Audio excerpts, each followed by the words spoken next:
sampaikan juga. Tadi kami sudah menerima tuntutan dalam bentuk hard copy sekitar 599 halaman. Kami punya banyak sekali catatan terhadap tuntutan tersebut, tapi sebelum catatan itu disampaikan, izinkan kami juga menyampaikan bahwa secara profesional kami menghargai pelaksanaan tugas jaksa penuntut umum, meskipun memang kami punya banyak sekali catatan persoalan-persoalan yang terjadi selama proses persidangan ini, mulai dari dakwaan dibacakan, rangkaian proses persidangan sampai dengan tuntutan. Dari tuntutan yang kita sama-sama dengar tadi, kami mengidentifikasi, kami sudah mencatat ada setidaknya, ini baru setidaknya ya, karena ini dicatat dalam waktu yang sangat singkat ya, setidaknya ada 15 poin, 15 tuduhan terhadap Bu Putri Chandrawati dan terkait dengan perkara ini yang dibangun berdasarkan asumsi dan karangan. Jadi saya tegaskan lagi, saya sampaikan lagi, setidaknya saat ini kami mengidentifikasi ada 15 tuduhan terhadap Bu Putri Chandrawati terkait dengan perkara ini yang dibangun berdasarkan asumsi dan karangan. Kenapa asumsi dan karangan? Satu, karena itu bertentangan dan tidak berkesesuaian dengan bukti-bukti yang muncul di persidangan. Yang kedua, ada yang bahkan sama sekali tidak pernah muncul di persidangan, tetapi seolah-olah kemudian dijahit menjadi sebuah karangan. Tapi yang menyedihkan adalah asumsi dan karangan tersebut digunakan untuk membuktikan seolah-olah ada perencanaan. Beberapa di antaranya akan kami jelaskan di sini, dan nanti dalam proses 1 minggu ini menjelang pledoi, kami akan melakukan identifikasi dan membedah secara detail tuntutan tersebut. Kata per kata, kalimat per kalimat, paragraf per paragraf, karena kami menduga banyak sekali catatan dan persoalan di tuntutan jaksa penuntut umum tersebut. Beberapa yang bisa kami sampaikan saat ini, misalnya, apalagi kalau dikaitkan dengan tuntutan terhadap terdakwa yang lain, sangat terlihat jaksa penuntut umum tidak konsisten dan galau dengan aspek motif terkait dengan terjadinya tindak pidana. Di terdakwa lain disebut seolah-olah ada motif, di terdakwa yang lain lagi dikatakan motif tidak perlu, tetapi di Bu Putri tadi kita sama-sama mendengar bagaimana posisi jaksa penuntut umum terkait dengan motif. Yang kedua, tentang bukti-bukti adanya dugaan kekerasan seksual yang dipelintir, seolah-olah yang terjadi adalah sebaliknya. Kenapa saya sebut seperti itu? Karena kalau kita lihat rangkaian proses persidangan ini, setidaknya ada 4 bukti tentang adanya dugaan kekerasan seksual. 1, keterangan Bu Putri Chandrawati. Benar bahwa keterangan satu orang tidak bisa digunakan berdiri sendiri. Itu benar. Karena itu kita melihat ada bukti yang lain. Bukti yang lain adalah hasil pemeriksaan psikologi forensik, yang kalau kita mengacu pada hukum acara pidana itu adalah alat bukti surat. Itu juga disampaikan oleh jaksa penuntut umum. Kemudian ada bukti keterangan ahli yang dihadirkan oleh jaksa penuntut umum. Nah, yang agak lucu juga sebenarnya adalah di satu sisi jaksa penuntut umum menggunakan keterangan ahli tersebut, tapi di sisi lain keterangan ahli yang justru penting itu tidak digunakan atau diabaikan. Ini adalah salah satu bentuk ketidakkonsistenan dalam merumuskan peristiwa-peristiwa dan argumentasi hukum.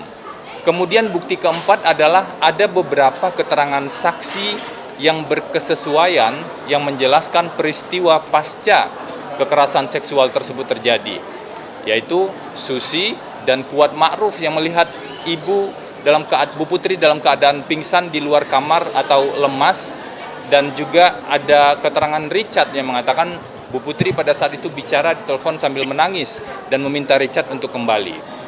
Selain 4 bukti tersebut, kalau kita simak juga salah satu pernyataan resmi dari Komnas HAM dalam siaran persnya mengatakan dari hasil pemeriksaannya menemukan ada dugaan kuat kekerasan seksual.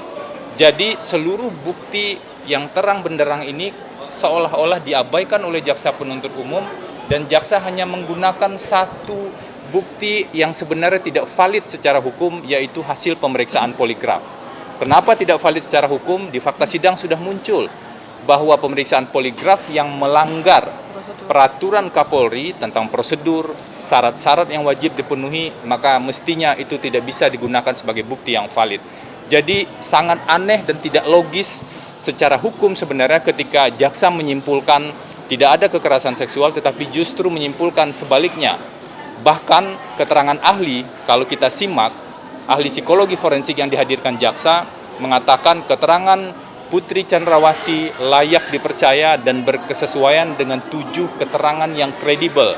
Apakah psikolog dianggap tidak lebih paham tentang kondisi kejiwaan dibanding analisa-analisa asumtif dan karangan bebas dari pihak-pihak lain? Tentu saja tidak. Hanya psikolog yang bisa kita gunakan sebagai dasar untuk menentukan kondisi kejiwaan seseorang. Dan yang perlu juga diingat adalah hasil pemeriksaan psikologi forensik itu tidak dilakukan oleh 1 orang psikolog, tapi 12 orang psikolog yang punya keahlian di bidang psikologi forensik, yang punya keahlian dan digunakan oleh penegak hukum dalam banyak perkara-perkara, termasuk beberapa perkara-perkara pembunuhan. Jadi sangat aneh kalau jaksa tidak menggunakan hanya karena mungkin tidak menguntungkan pihak kejaksaan, pihak jaksa penuntut umum.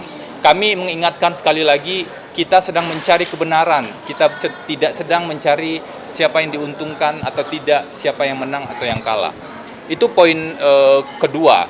Nah, poin ketiga, tadi kita juga sama-sama melihat ada satu bagian yang kami cek ke fakta persidangan itu bisa disebut sebagai karangan yang tidak berdasar, yaitu ketika dikatakan seolah-olah Bu Putri itu meminta atau memerintahkan Ricky mengamankan senjata di Magelang.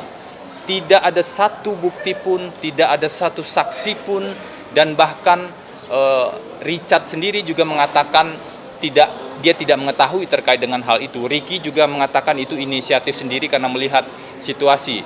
Jadi sangat aneh kalau argumentasi adanya perencanaan, kalau tuduhan adanya perencanaan didasarkan pada karangan-karangan. Termasuk juga dalam perjalanan dari Magelang ke Jakarta yang ada tuduhan seolah-olah Bu Putri meminta mengubah hasil tes PCR. Sangat jelas muncul di fakta persidangan, beberapa orang saksi mengatakan dan juga pihak yang melakukan swab pada saat itu dari lab mengatakan ya memang pemeriksaan PCR itu sering dilakukan karena merupakan kebiasaan kalau dari perspektif keluarga Bu Putri. Nah, ini tentu saja sangat janggal kalau itu juga digunakan sebagai dasar argumentasi jaksa bahwa ada perencanaan. Kemudian yang juga muncul di fakta persidangan secara jelas dalam bukti CCTV bahwa Richard Eliezer tidak pernah membawa senjata Steyr ke lantai 3, itu juga dijelaskan sebaliknya oleh jaksa penuntut umum.